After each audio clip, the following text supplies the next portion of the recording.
everybody, this is Brady Henderson, the senior pastor of the First Baptist Church in Gaston, South Carolina, and you are listening to the Menorah Podcast, a podcast of the First Baptist Church in Gaston. The Menorah Podcast seeks to share the light, speak the light, and send the light of Jesus Christ all across the airways of the internet. We had a great time last week with Terry and Sandra Pound. So much fun that we have them back this week for the Menorah Podcast, and we're super excited about that. Well, Terry and Sandra, thank you for joining me again this week. Last week, we ended with a discussion of some of the former pastors and some of your memories of their time here at First Baptist Church. Let's continue our discussion of some more of those pastors. This man, I really have a lot of respect. I have a lot of respect for all of these guys, but Reverend Durham served during the Vietnam War, one of the hardest times in American history, our church specifically. I think of Jody, but I think of others too. And I also think it's history. There's so many connections from our former pastors to where I'm from in Greer. Reverend Durham left to go to El Bethel Baptist Church in Greer, which my best friend, his family founded that church after the war. So it's World War II. So that's kind of interesting. But yeah, give me a little bit of information on Reverend Durham.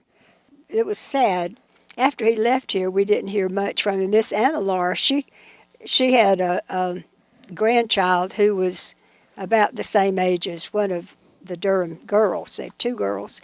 And so they kept up with them. But when I tried to find information on them, it was very hard to find. So I used every method I could to find out, because one of the girls went to the Home Mission Board in Atlanta to work. Okay. But I never did get to actually talk to her except through text. Okay. And she told me that her mother had died with, I think, dementia. Her dad had died, and her mother died, and then her sister, I think it was Sharon, who never married. She never married, but her sister Pam did, but she had developed dementia, and her husband had died. It was just a sad ending. Sad story. To a beautiful family. Well, and so he didn't come back. Obviously, his health really declined. It declined, yes. In 1978, and he was a little bit older too. So you say he was a quiet And humble. Yeah, very humble. Seems like that generation was a lot like that. So, and correct me if I'm wrong, I'm not sure which one of their daughters, but I've talked with Carolyn Metz many times about this, that one of his daughters dated Jody, correct? Sharon. And she, correct me if I'm wrong, but she never married, right? No. Right, she's the one. She never married. So She was the older of the two. Yeah, the older. Gotcha. Were you on, or either one of you, on any of these pastor church committees up to this point? I can't recall.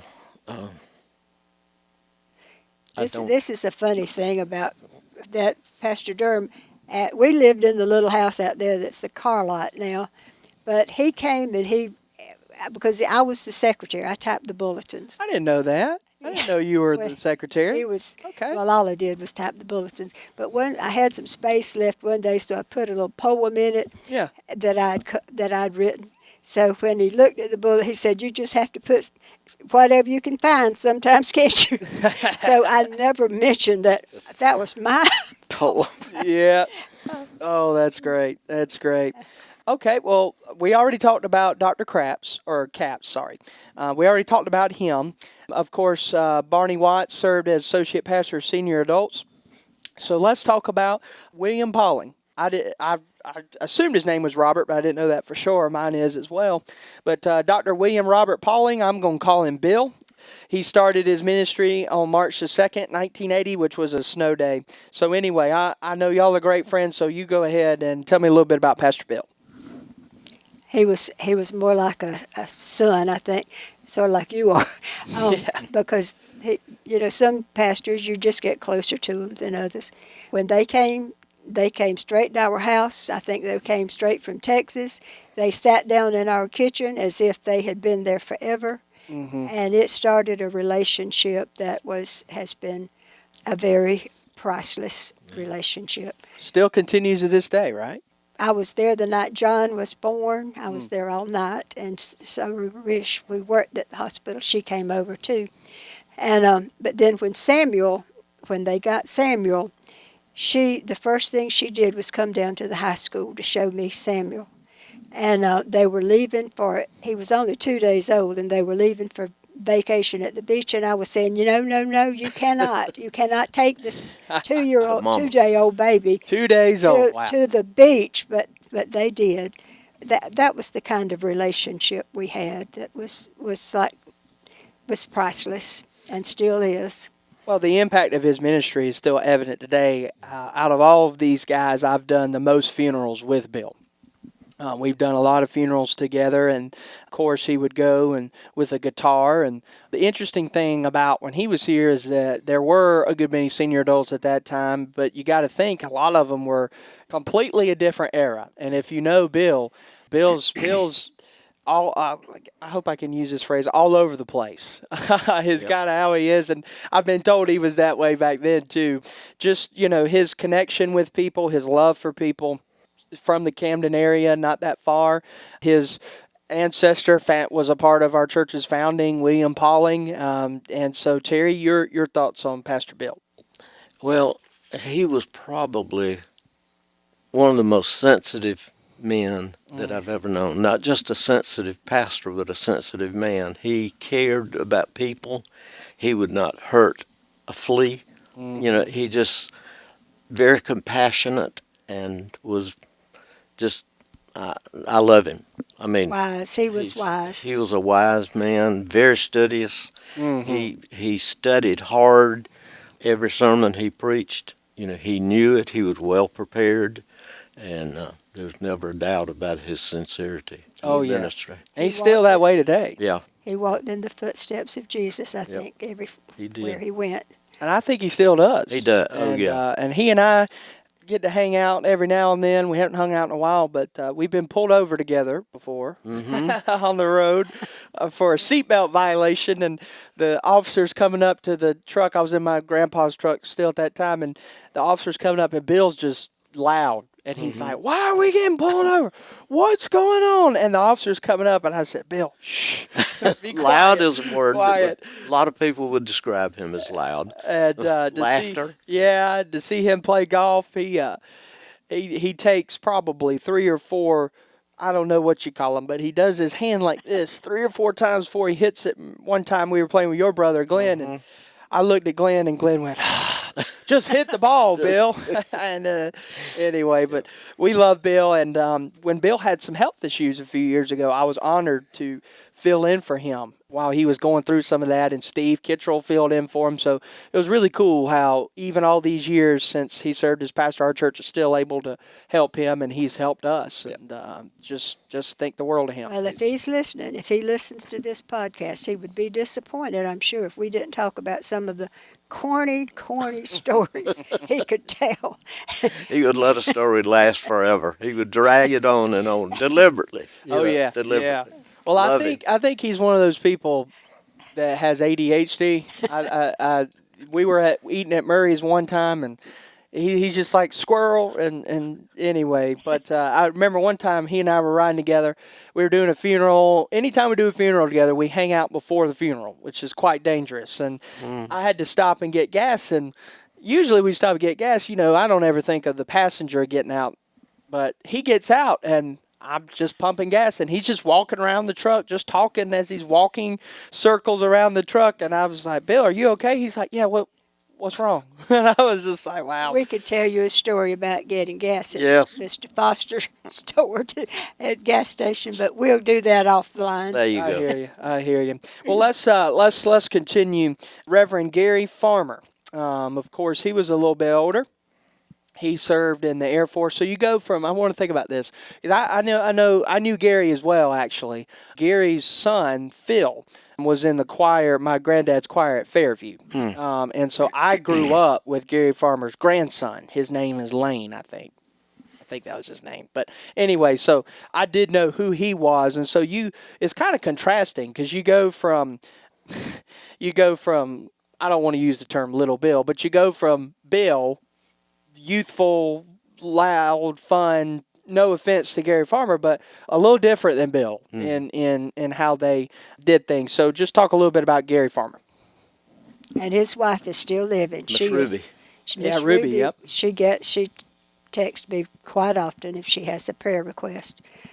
I'm going to say this, and this doesn't, Preacher Brady, I hope you don't take this wrong way, but we have probably as fond of memories of the pastor's wives in the past than we do of the preacher, because they were such a part of their ministry. We talk about Miss Ruby, we talk about Gail Pauling, and Miss Monroe. And Julia coming up. Yeah, Julia. I remember going on a carol singing with Mr. Monroe one time, Reverend Monroe, and his wife said, "Let's let John lead the singing because he has perfect pitch." And I took that to mean that we didn't have perfect pitch. But she was looking out for him. And at Vacation Bible School, she was always the center, not the center of attention, but she was the one that made things happen.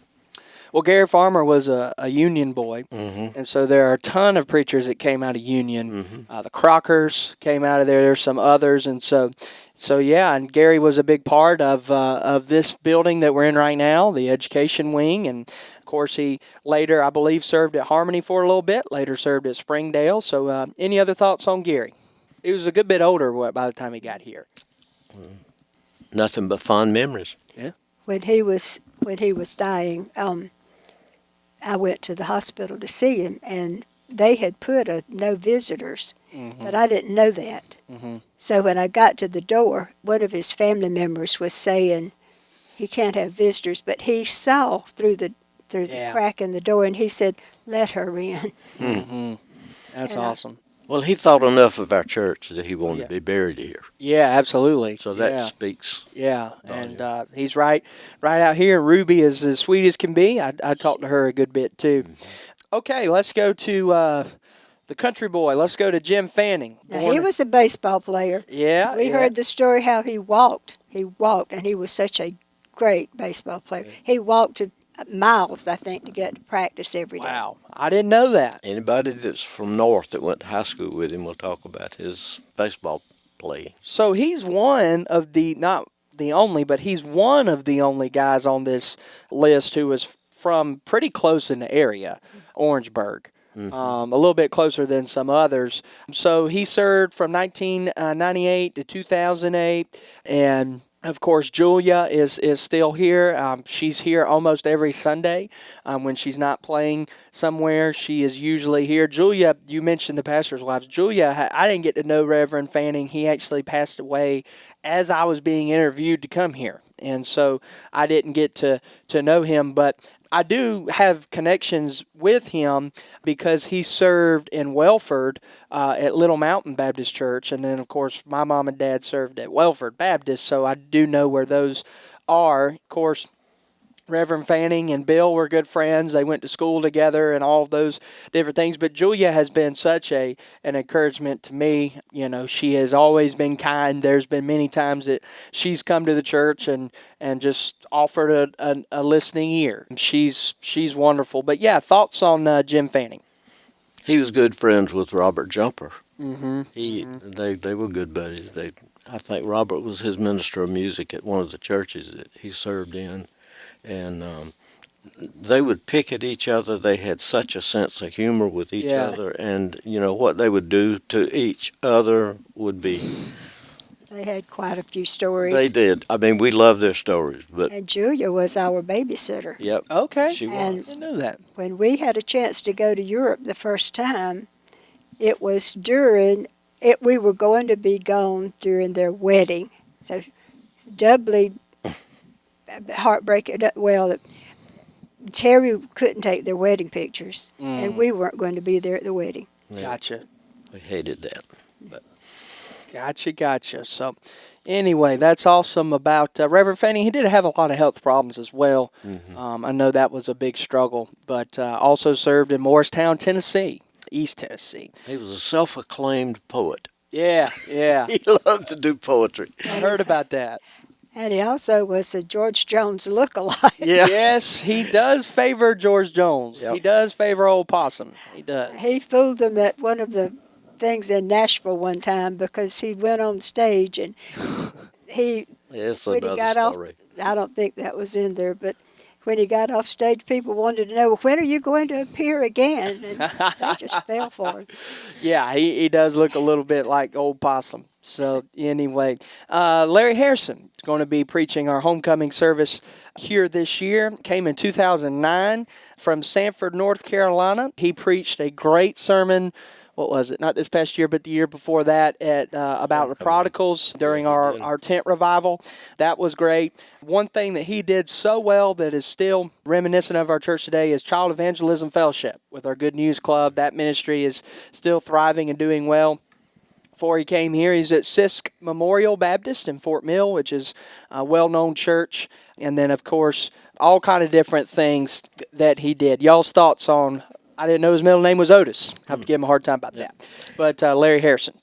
He one of the things I remember when I hear his name is Family Fun Day. We would have family events. I had one down at school. It would draw just hundreds of people, but I should have started to say thousands of people, but I don't want to exaggerate too much. But there was a lot of folks that would come to the Family Fun Day that were non-church members. Yes. It was a great outreach, and so I remember that about him as well. He had such a heart for the underprivileged and Down syndrome children. He just had a big, huge heart for those. And he's working in the school district now with special needs children. Yeah. He had a terrible thing happen. One of his students actually pushed him down a flight of stairs, and he that was over a year ago, but he's still kind of struggling with that. Goodness. But anyway, okay, last one, Rex Simmons. And so we know Rex pretty well, and I've done a lot of funerals with him as well. He's from a similar area as me, kind of more towards the Pickens side. But yeah, talk a little bit. He similar to Talbert, wasn't here long, but made a great big impact. Talk a little bit about Rex. Well, to me, Rex Simmons is just another humble man. It was not about Rex. It was about the Lord. Everything he did was about the Lord. He wasn't with us that long, but I think he made an impact on people. He was powerful and energetic. And he, let me make sure I get this right. He was called later in life. He and I have talked about that before. He was almost 30 when he was called to ministry. So he's got 2 young kids and trying to go to school and trying to work and all that. And his son, Justin, and I are friends. And Rex and I are too. But Justin just was named as the associate pastor of discipleship at Mount Pisgah and Easley. And so he's the pastor of discipleship. And Rex is actually pastor in 2 churches. So he's pastor in Slabtown Baptist Church, and then he's also pastoring his church plant, Living Grace. Living Grace. There we go. Living Grace Baptist Church there in Piedmont. Funny story before we wrap up. I've taken way too much of y'all's time. Thank you for giving it to me. Funny story. Bill and I were doing a funeral, and he asked me, we were doing it with Rex, but Rex was over here, and Bill was over here, and Bill tapped me on the shoulder, and so I leaned down a little bit, and Bill said, where's Rex pastoring? I said, Living Grace in Slabtown. He goes, and I went, what's that? He goes, he pastors at a cemetery? And I said, no, it's a church, Slabtown. He goes, that's terrible. He thought that I was talking about some kind of concrete slab. Like a cemetery or something. I said, no, that's just the name of it. It's Slab Town. And he goes, oh, that's terrible. And I was just like, oh, no. He's going to go up to him and say something. So anyway, I think I got him straightened out, but I really don't know if I did or not. So we're going to wrap up there. We didn't highlight the interims, but they're in the book. We didn't do that for time's sake, but we've had some incredible interims as well. Joe Youngblood, Lanier Singleton, glad to have Corey back in South Carolina after being in California for a while. Corey and my dad, Corey was the minister of music at Welford when we were there. And so our family's close with theirs, as I know y'all are as well. So we're going to wrap up. Sandra, thank you for all of your hard work, and super excited. As I said last week, we will let you all know when the book is published officially, and we'll let you know how to purchase it and all of those different things. But again, thank you guys for being so kind with your time, and thank you for listening at home. You've been listening to the Menorah Podcast, the podcast that seeks to share the light, speak the light, and send the light of Jesus Christ all across the airways of the internet. We'll see you next week.